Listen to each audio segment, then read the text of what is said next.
ya, kamu boleh memberikan syafaat kepada keluargamu. Bagaimana saya tidak tersenyum, ya, kalau saya bisa menyelamatkan seluruh orang-orang yang saya cintai, ya, yaitu dari keluarga, sahabat, dan orang-orang yang pernah berinteraksi dengan saya. Begitulah hidup. Ya, nanti kalau dilanjutkan jadi ustadzah, sungkan. Dan memang secerdas-cerdasnya orang itu adalah yang mengingat kematian.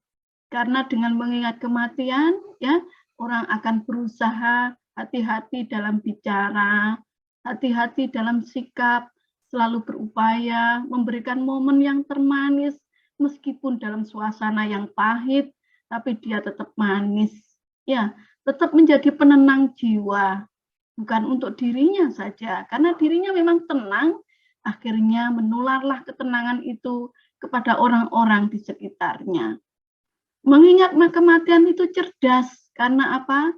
Karena dengan kematian, ya, orang itu akan bersikap dermawan, lembut hatinya, tidak rakus, ya, dan bisa menahan ya apa yang harus ditahan. Itulah ya. Oke. Kemarin kita sampai di mana ya? Kalau nanti diteruskan benar-benar Ustadzah sungkan sama Aura, Nabila. Ya. Ya, Aura. Iya, Bu. Ya. Nah, populasi ya, Aura ya. Kemarin kita sampai mana, Aura?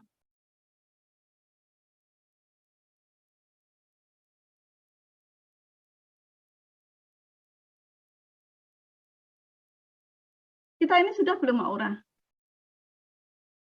Kayaknya belum deh, Bu, kalau populasi dan sampel. Oh, belum dah. Nadia, sudah belum? Nadia, Rahma, populasi sampel.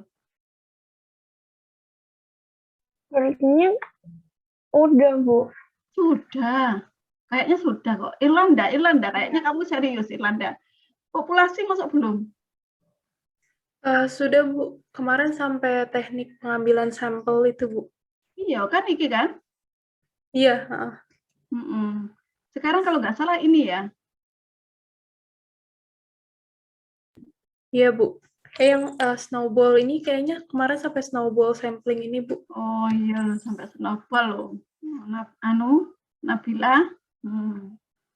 Aura Nabila, mungkin nggak apa-apa. Kurang aqua mungkin kamu. Aura? Saya baru ingat, Bu, pas itu saya izin. Oh, izin. Ya.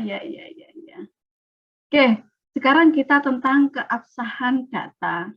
Jadi data itu harus absah, gitu ya. Absah itu sah, gitu loh ya. Data itu harus absah. Absah itu seperti apa? Misalnya pemilihan lurah atau pemilihan presiden, nyoblosnya itu benar-benar harus absah, sah, ya, benar. Data itu harus benar. Mengapa kok data harus benar? Yo, data harus benar, karena kalau nggak benar berarti kesimpulan, mengapa harus menarik kesimpulan dari sesuatu data yang tidak benar, ya enggak? Kalau kita menarik suatu kesimpulan, data itu nanti kan untuk diolah dan untuk ditarik kesimpulannya, ya enggak? Kalau informasinya salah, kesimpulannya ya pasti salah, gitu loh. Maka data itu harus dipastikan kebenarannya. Kalau berdasarkan teori penelitian kualitatif, ya, keabsahan data itu seperti slide yang baru Ibu share, di kualitatif, maka keabsahan data itu disebut dengan triangulasi. Ada sumber, ada metode. Triangulasi berdasarkan sumber atau metode.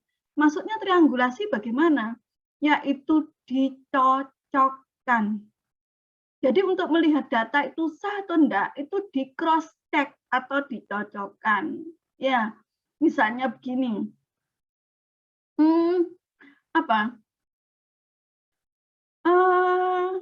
Kita menilai ya, katakanlah ya, pakai metode wawancara.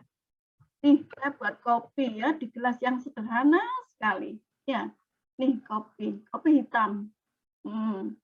Ya, Bismillahirrahmanirrahim. Nah, saudara-saudara, saya senang ya gelas yang seperti ini loh. Yang hitam-hitam ya. Nah, ini untuk kopi. Ya. Itu menurut saya keren. Ya. Mengapa keren? Justru ketuaannya ini yang bikin keren. Ya enggak?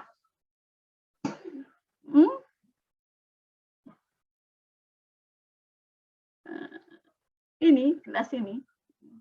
Nah, ini belinya jual loh ini. Ya. Bukan di Malang ini belinya. Ya. Dan gelasnya sangat sederhana. Kembali ke laptop.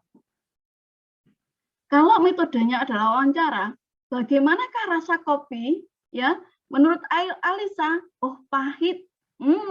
Kopinya bagaimana? Pahit. Ya, kita tidak observasi ini ya. Karena kita wawancara nih. Ya. Misalnya kita melakukan metode wawancara, maka kita bisa triangulasi pakai metode pakai sumber. Ya, pakai sumber. Misalnya si A kita tanya, Aisyah, suaranya rasanya kopinya Bu Narti kira-kira bagaimana? Aisyah bilang, kamu rasakanlah Aisyah, oh pahit misalnya, oh pahit. Francisca, gimana rasanya? Kamu rasakan Francisca? Oh ternyata Francisca pahit. Berarti ya benar, kopi itu memang rasanya pahit, ya enggak? Dicocokkan. Tapi kalau misalnya menurut ya si Aisyah manis, tapi kalau menurut Francisca itu pahit, berarti rasanya bisa enggak disimpulkan? Enggak bisa, karena data itu masih salah. Mengapa kok salah? Karena tidak terjadi kesesuaian antara sumber yang satu dengan sumber yang lain. Begitu loh ya. Si Ronaldo, itu Ronaldo ada cewek lewat. Menurut kamu cantik nggak? Cantik pol, Bu. Gimana Mbak Rian? Menurutmu cantik nggak? Lah sih Bu, biasa. Ya, nggak cantik? Enggak, Bu, biasa. Lalu apakah kita bisa menyimpulkan cewek yang barusan lewat itu cantik? Nggak bisa. Ya, mengapa? Karena belum ada cocokan. Ya, tapi kalau misalnya Ronaldo gimana? Cewek itu cantik nggak? Dia diam, beribu bahasa. Tapi matanya memandang, ya. Kita lihat dadanya, kita raba dadanya Ronaldo. Ya, ternyata jantungnya sehat. Jeduk, begitu ya. Terus kemudian kita tanya kepada Muhammad Rian, itu cewek itu cantik nggak? Waduh, Bu, ceweknya cantik. Menurut saya skornya 9,999. Kira-kira cewek itu cantik enggak? Happy? Cantik enggak? Iya, Bu. Berarti cewek itu cantik. Nah, itulah yang namanya triangulasi. Oke? Misalnya sebagai contoh misalnya, kita meneliti tentang analisis pengembangan kawasan wisata. Ya, San? Belum. Oh, alhamdulillah.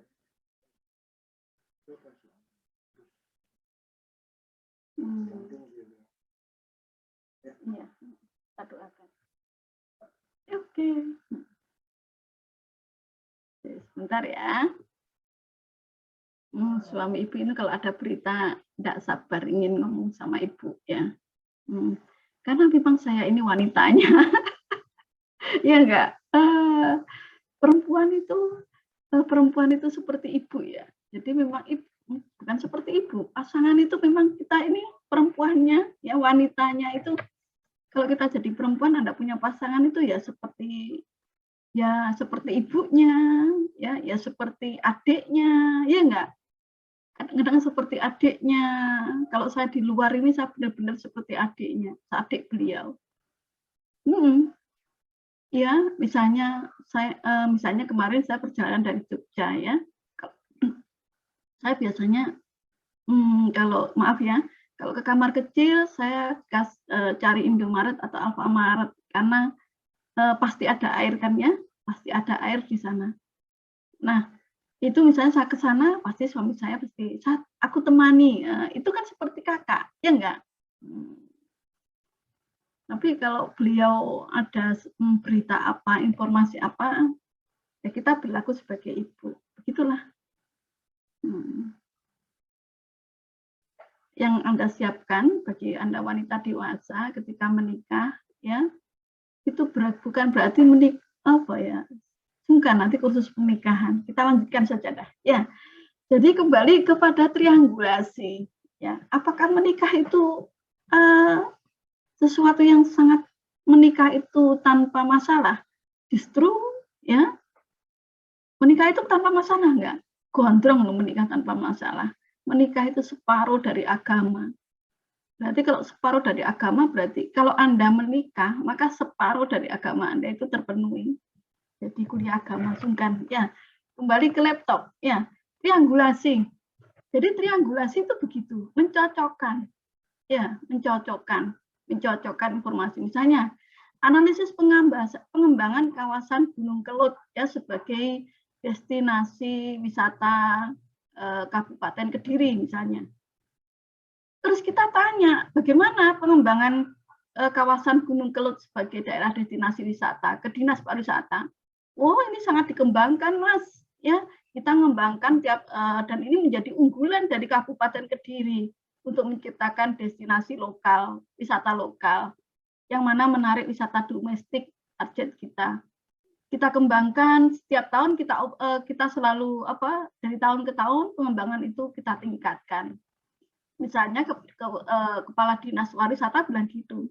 Tapi Anda kemudian tanya kepada wisatawan, ya, gimana Mas? Terjadi nggak? Anda sering ke sini? Oh sering, saya setiap tahun ke sini. Mengapa Mas? Ya pacaran, ya misalnya, ya membawa pasangan misalnya loh, ya. Gimana destinasi wisatanya? Daya tariknya semakin bagus apa enggak? Semakin ada tambahan daya tarik wisata enggak? Ya pancet-pancet aja Mas, yang ini ya enggak ada perubahan dari tahun ke tahun. Berarti informasi dari Kepala Dinas Pariwisata tadi tidak valid atau tidak absah, gitu ya. Nah, ada juga triangulasi itu bukan sumber tapi metode, ya. Misalnya kita wawancara kepada Kepala Dinas Pengembangan Pariwisata Gunung Kelut, ya, yaitu kepada Kepala Dinas Pariwisata Kabupaten Kediri. Bagaimana Bapak tentang pengembangan kawasan wisata Gunung Kelut? Oh, ini kita kembangkan, kita konsen di sini. Pengembangan ini kita fokus, ya. Memang kita jadikan unggulan, ya. Terus kita cek, ya, ke bagian keuangan, Badan Perencanaan Keuangan Daerah. Ternyata ya anggaran untuk pengembangan kawasan Gunung Kelut ini dari tahun ke tahun turun. Berarti benar nggak itu informasi dari Kepala Dinas Pariwisata? Benar apa salah kira-kira kesimpulannya Zahra atau Risma? Enggak, Bu. Nah, nggak benar berarti alias nggak valid, nggak cocok. Valid itu cocok. Ya. Nah, sama kalau di penelitian kuantitatif, ya di penelitian kuantitatif, maka untuk validitas valid tadi, kecocokan tadi, maka dia pakai uji keabsahan data itu pakai uji namanya validitas dan reliabilitas. Cocok enggak? Valid enggak? Datanya itu cocok enggak? Benar enggak? Itu pakai validitas dan reliabilitas. Gitu ya. Validitas itu apa? Ya cocok. Ya, validitas itu cocok. Ya, validitas itu cocok. Cocok itu ya begitulah cocok. Ini Aldelania. Kalau Anda misalnya beli emas itu ditimbang dengan timbangan beras, nah ya apa? Kalau kita beli valid, dengan Bu, timbangan beras, nggak cocok. Nggak cocok. Ini apa nggak cocok kan semuanya sama beratnya. Mungkin kalau emas kan lebih ini ya Bu, lebih kecil ukurannya, sedangkan kalau beras lebih untuk kilo-kiloan orang-orang gitu. Emas lebih kecil. Cocok nggak? Timbang emas timbangan bayi, Audi. Timbangan bayi pakai timbangan emas, cocok nggak?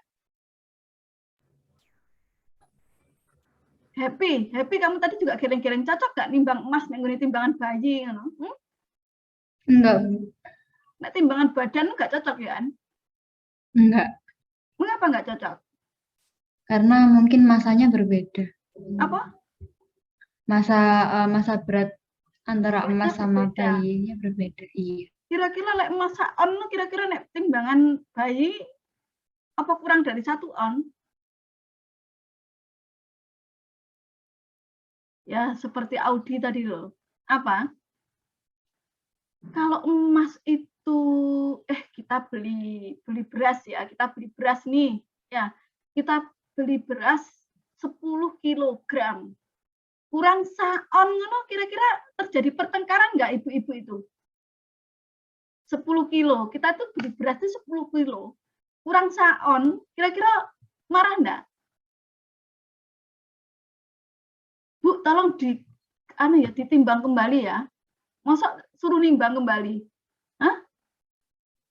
Kira-kira dipertahankan nggak 1 on itu? Atau setengah on? Beli beras 5 kilo kurang 3 gram lah ya, Pak? Terjadi pertengkaran nggak antara pembeli dan penjual, antara para ibu-ibu itu? Kurang 3 gram? Enggak. Iya enggak? Tapi beli emas kurang 3 gram, ngono ya apa? Kira-kira Betari yang terjadi, kita beli emas kurang 3 gram, timbangannya itu kurang 3 gram, ya apa? Enggak apa-apa apa gimana? Enggak boleh, Bu. Ya enggak boleh. Pasti terjadi pertengkaran antara pembeli dan penjual, ya enggak? Mengapa? Iya, Bu. Karena beratnya itu beras tidak material, kurang 1 on sih gak popo. Berapa sih harga 1 on? Paling-paling 2.000, iya enggak? Tapi kalau emas, beli emas 10 kilo, kurang saon kira-kira ya apa? Ya apa kira-kira? Begitulah. Ya, maka kalau Anda bicara tentang validitas atau mendengar atau membaca istilah validitas, itu adalah kesesuaian alat ukur. Nah, kesesuaian alat ukur kalau itu adalah alat ukur misalnya begini. Contoh ya, kita mengukur variabel kecantikan. Variabel kecantikan kita ukur, pengaruh kecantikan terhadap minat untuk dinikahi. Kecantikannya Raisa, ya, terhadap minat dinikahi. Makanya ketika Raisa menikah dengan Hamis, itu terjadi hari patah hati nasional, ya toh? Nah kembali, ya, pengaruh kecantikan terhadap minat untuk dinikahi. Apa indikator kalau diturunkan indikator kecantikan? Apa yang membentuk kecantikan? Ya lihat dari definisi operasional kecantikan, definisi teori kecantikan. Katakanlah disimpulkan kecantikan adalah segala sesuatu yang melekat di diri seorang perempuan yang menarik. Atau segala sesuatu yang melekat di diri seorang perempuan yang menarik lawan jenis. Itu kecantikan. Nah, berarti kan di situ ada tampilan fisik indikatornya, ya enggak?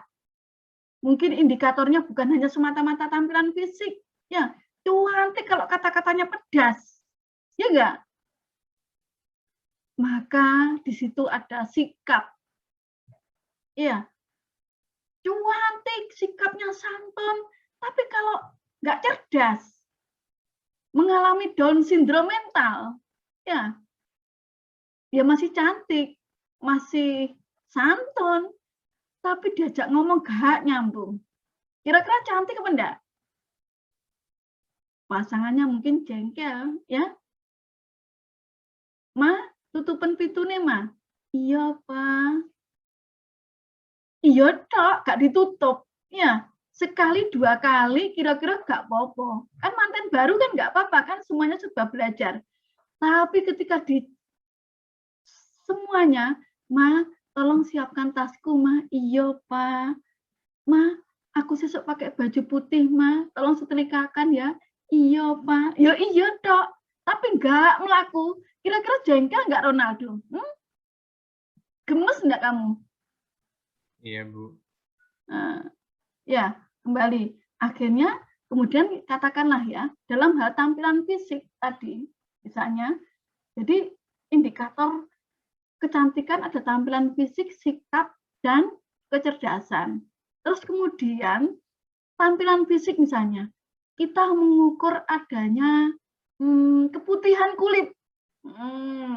Nah, pertanyaannya, apakah keputihan kulit yang putih itu menjadi alat ukur bagi kecantikan, yaitu di indikator tampilan fisik, maka diukurlah validitasnya. Begitu loh ya, cocok apa enggak itu? Gitu loh ya. Nah, kalau di penelitian kuantitatif itu akan disebut valid ya apabila signifikansi, sebentar kok hilang slide-nya ya. Signifikansinya itu adalah berdasarkan produk korelasi produk moment ya, itu adalah lebih kecil dari 0,05, berarti itu signifikan. Kok signifikan? Valid. Ini loh. Ya, jadi kalau angka ini kelihatan nggak? 0,2, 0,026. Ini kan lebih kecil dari ini loh ya. 0,026. Ini kan lebih kecil dari 5%. Maka itu disebut valid. Jadi pedomannya di angka 5%. Sampai di sini ada pertanyaan. Mengapa kok 5%? Karena syarat untuk penelitian sosial itu boleh salah asalkan besarnya salah itu tidak lebih dari 5%. Sehingga apa? Kalau Anda salah kok kurang dari 5%, itu berarti masih valid. Nah, sampai di sini ada pertanyaan. Tapi kalau salahnya lebih dari 5%, berarti ya nggak valid. Karena sudah melebihi dari tingkat toleransi kesalahan. Yang bisa ditoleransi adalah 5%. Sampai di sini ada pertanyaan, dong Anda. Atarisa, Budi, Cantika, dikodong dengan apa yang dijelaskan Vina tadi. Dong itu jelas itu clear. Clear nggak? Clear, Bu. Oke, clear ya. Nah, Ya. Bu, di penelitian saya pernah baca jurnal itu ada tingkat kesalahan 40%. Yo, gak apa-apa. Yang penting ada, berarti kalau tingkat kesalahan atau tingkat bahwa penelitian ini adalah bisa dipercaya itu 60%. 40%-nya itu hasilnya itu salah. Ya gak apa-apa. Pasti ada alasan mengapa dia menggunakan 40%. Misalnya, jumlah badak ujung kulon. Kalau saya menggunakan tingkat kesalahan 50% kan ya sah, Nak? Ya enggak? Untuk menghitung jumlah gajah di ujung kulon, saya naik manjat pohon tinggi. Dari pohon tinggi itu kemudian saya, ada badak yang lewat, dihitung 1. Ada badak lewat lagi, dihitung 2. Ada badak yang lewat lagi, dihitung 3. Pertanyaannya, mungkin nggak badak yang sama kita hitung 2 kali? Irlanda, ada nggak kemungkinan badak yang sama kita hitung 2 kali? Ada, Bu, kemungkinannya. Ada. Karena semua badak di dunia ini kembar, itu loh masalahnya. Ya enggak? Makanya terjadi kesalahan. Menghitung jumlah harimau, kira-kira terjadi kesalahan enggak? Harimau kembar.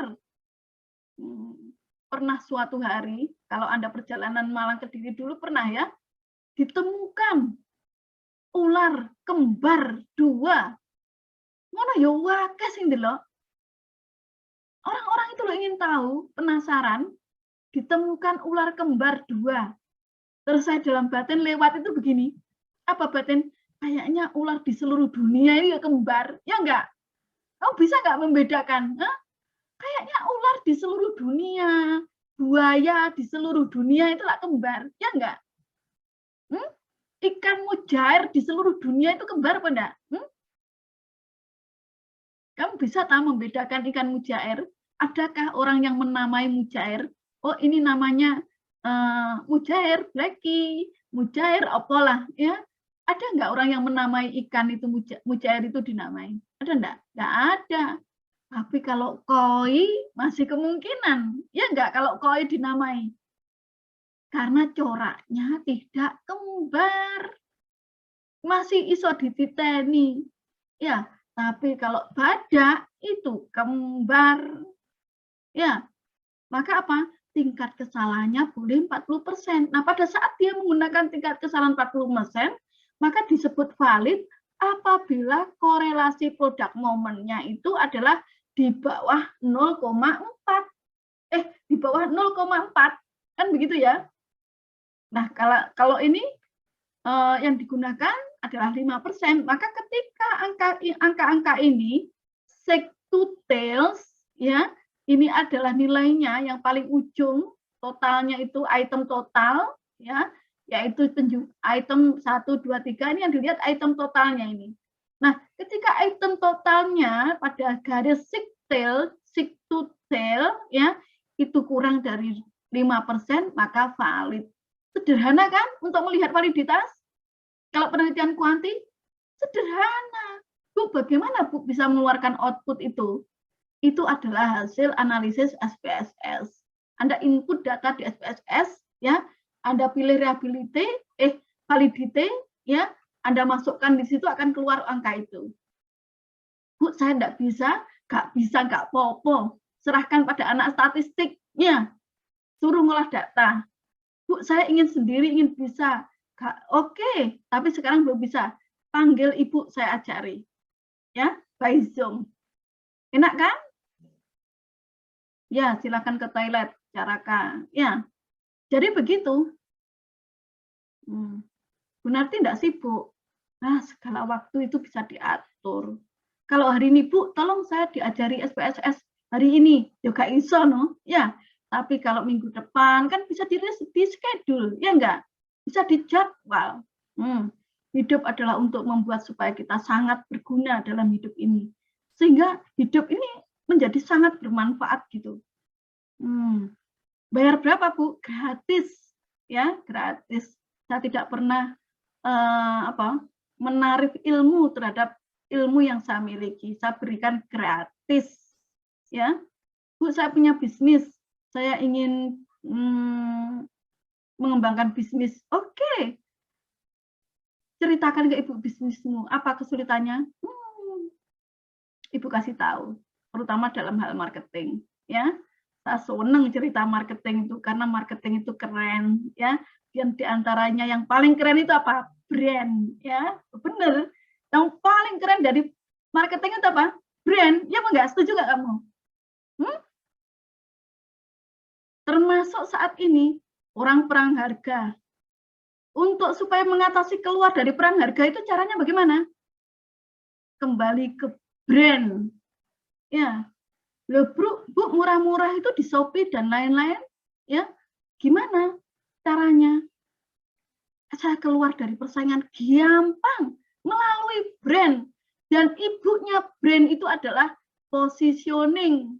Positioning itu adalah value proposition atau value unik yang Anda tawarkan ke konsumen. Kalau Anda misalnya buat pasta gigi untuk mengatasi gigi coklat, Anda bisa keluar nggak dari persaingan? Apakah itu pasarnya Pepsodent? Bukan. Pepsodent itu gigi putih, ya enggak? Dan gigi berlubang. Apakah itu pasarnya Close Up? Bukan. Close Up itu pasar untuk napas segar, ya enggak? Mana loh caranya? Ya, pokoknya positioning, ya. Oh, iya enggak? Jadi segala sesuatu itu gampang.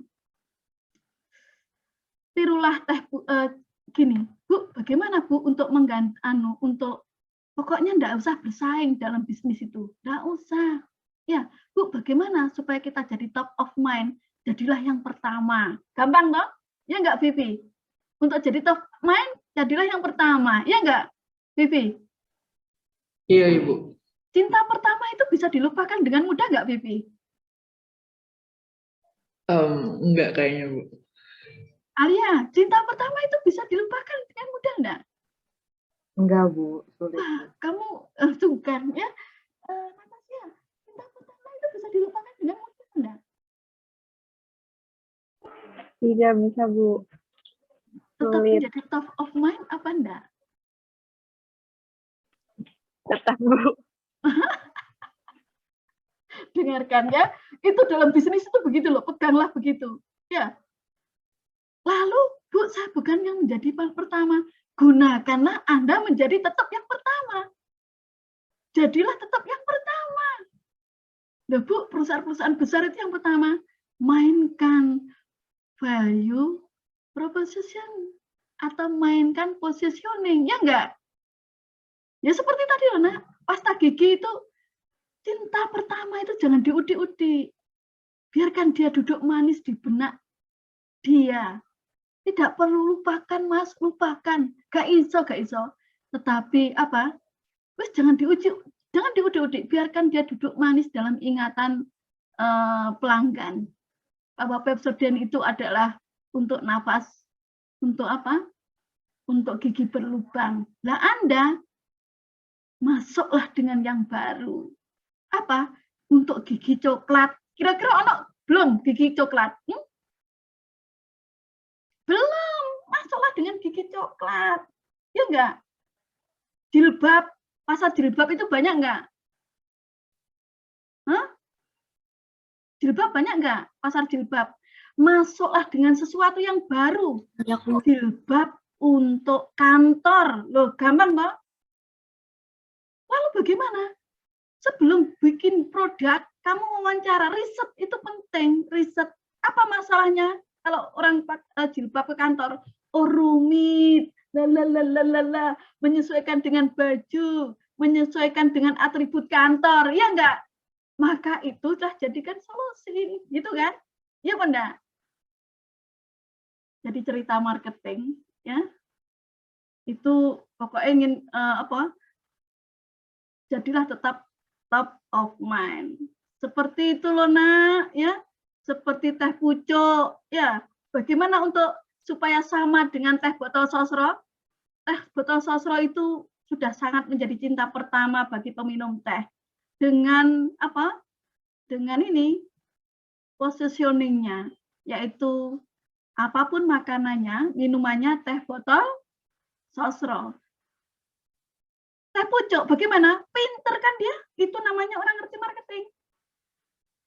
Rasanya teh ada di pucuknya. Loh, ya enggak? Jadi cinta pertama enggak?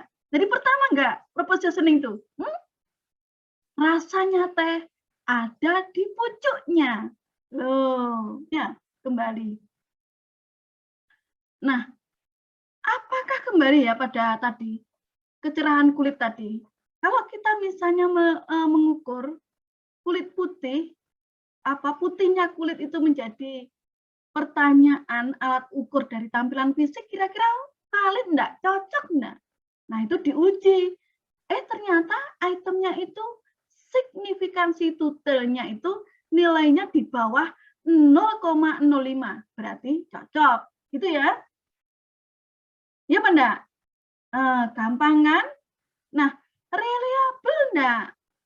Jadi dalam kuantitatif itu untuk menilai apakah alat ukur itu sah atau enggak, itu adalah apa?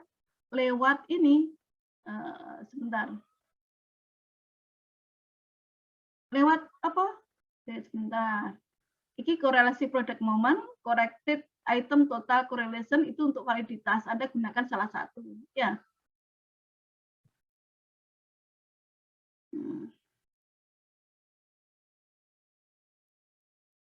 Terus apa yang dinilai lagi? Yaitu ini ya, tadi cara kedua, correlated item total correlation. Itu cara kedua bagaimana? Ini angka ini yang dilihat, corrected item total correlation. Kalau di atas 0,361 maka dia valid. Jadi kita bisa menggunakan dua angka. Nah, reliabilitas itu apa? Apakah alat ukur itu dapat dipercaya enggak? Dapat dipercaya enggak? Gitu ya. Jadi apakah data itu sah? Menurut kuantitatif harus dianalisis validitas dan reliabilitas. Reliabilitas itu keterpercayaan atau ketepatan mengukur sesuatu yang diukur.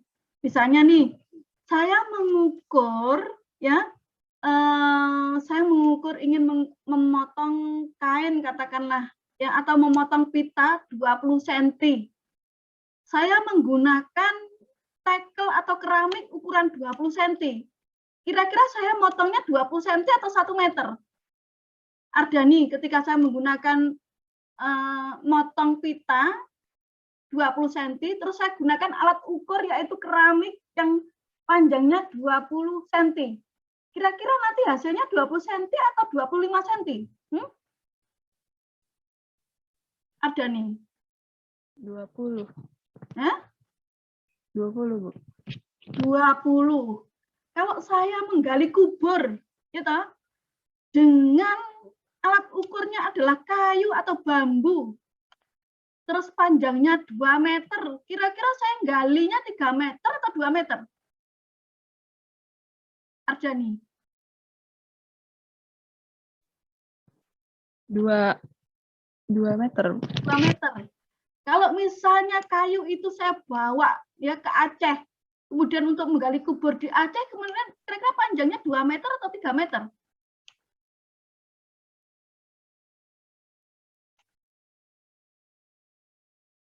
Ardani. Tetap dirimu, Ardani.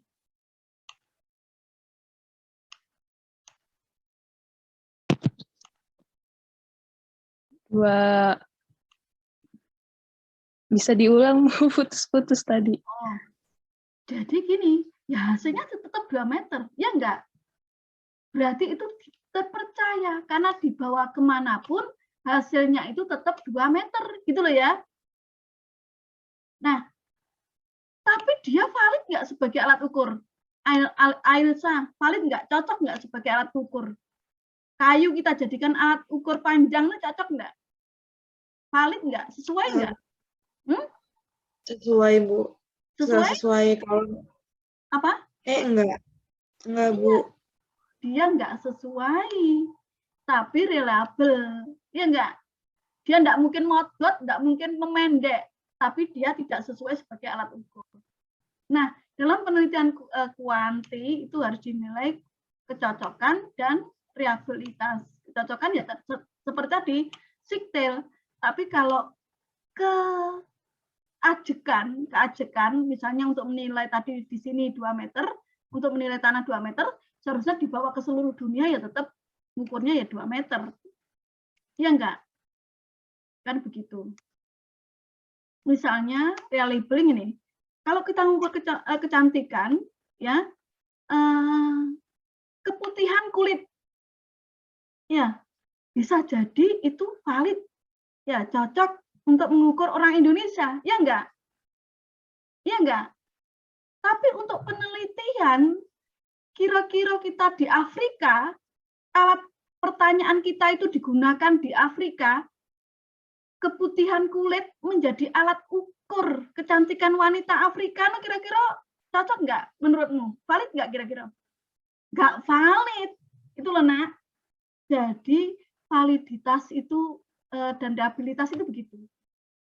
Pasti nggak reliable. Artinya bahwa di sana tidak digunakan, gitu loh ya. Karena di sana nggak menggunakan keputihan. Bagaimana menggunakan putih? Wong Afrika dasare ireng, ya enggak? Gitu. Nah, alat ukur itu harus valid dan reliable, artinya harus cocok, sesuai, dan juga digunakan. Dimanapun itu hasilnya itu sama. Gitu ya.